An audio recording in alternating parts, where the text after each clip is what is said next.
शिव के पास पहुंच जाती है। इस प्रकार आए हुए उन देवताओं को देखकर विश्वेश्वर शिव का हृदय प्रफुल्लित हो जाता है। आप सबको देखकर शिव जी तो वैरागी हैं। उनका तो ना कोई आगे ना पीछे, ना कोई उनका परिवार में। इतने सब देवगण और पूरी सृष्टि से अगर सभी आए भगवान शंकर की प्रसन्नता में शामिल होने के लिए, तो भगवान शंकर के हर्ष की तो कोई सीमा ही नहीं थी। आगे कथा आती है कि ब्रह्मा विष्णु तथा रति द्वारा प्रार्थना करने पर भगवान शंकर का कामदेव को पुनः जीवित करना और ब्रह्मा जी के निवेदन पर भगवान शंकर का विवाह के लिए सौम्य रूप धारण करना।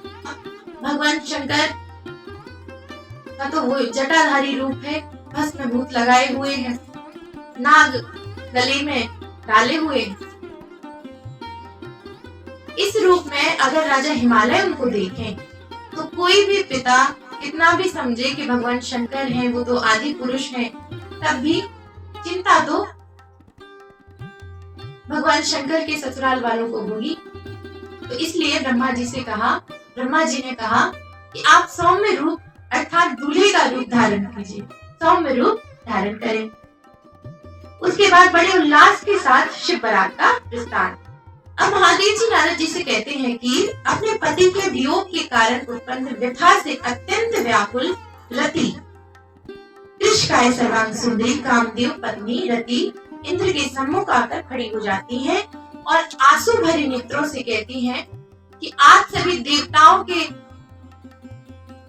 कार्य हेतु मेरे पति ने अपने जीवन को त्याग दिया, और उन्होंने कहा भी था कि अगर भगवान शंकर की त्रिनेत्र की अग्नि से, तीसरे नेत्र की अग्नि से अगर मेरा जीवन नष्ट हो जाए तो आप प्रयास जरूर कीजिएगा। और आप अब भगवान का तो शंकर का विवाह भी हो रहा है, आप सभी चेष्टा कीजिए कि भगवान शंकर पुनः मेरे पति कामदेव को जीवित कर दे। ऐसा करके पति के वियोग से विदित रति ने ब्रह्मा के सामने बहुत प्रकार से विलाप किया। सभी देवताओं के सामने रति ने विलाप किया है। शरणागतों पर कृपा करने वाले आप देवताओं के उपकार के लिए कार्य कर दीजिए।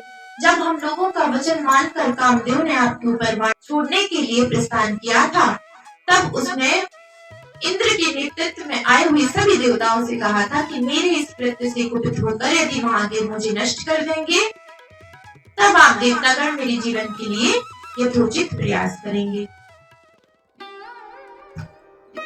उसके बाद ब्रह्मा जी ने कहा कि आपका यह श्रेष्ठ रूप अब भगवान महादेव ने ऐसा सुनकर प्रणत जनों पर कृपा करने वाले महादेव ने कामदेव को पुनः आभूषण के रूप में विभूषित विभूति धारण करने वाले चतुर्मुख भगवान शराशिव से कहने लगे कि शंभो तवेदं परमं रूपं रूपं दिवादि दुर्लभं योगिनां मानसोत्साह जनकं प्रीतिवर्धनम् इंदं सहस्र रूपं वै देहि सामतं प्रभु। ये हे भगवान शंकर, आप विवाह हेतु आपका ये श्रेष्ठ रूप देवताओं के लिए भी बड़ा दुर्लभ है। योगियों के मन में उत्साह पैदा करने वाला तथा प्रेम को बढ़ाने वाला है। जो भगवान शंकर का रूप है, जो भगवान शंकर नाग लपेटे रहते हैं, जटाजूट धारण किए रहते हैं, जो भगवान का रूप है स्वाभाविकता, वो तो देवताओं के लिए भी दुर्लभ। परंतु हे भगवान, हिमालय आपको अपनी सर्वांग सुंदरी पुत्री प्रदान करने वाले हैं। आप विवाह में 2 भुजाओं तथा 1 मुख से युक्त उस तरह का अत्यंत सुंदर तथा कल्याणकारी रूप धारण कीजिए जिससे सभी की प्रसन्नता हो। उन्हें श्रेष्ठ ब्रह्मा के ऐसा कहते ही उसी क्षण भगवान शिव 2 भुजाओं तथा 1 मुख से युक्त सौम्य रूप वाले हो जाते हैं। क्षण भर में उनकी जटा सोने का मुकुट हो गई।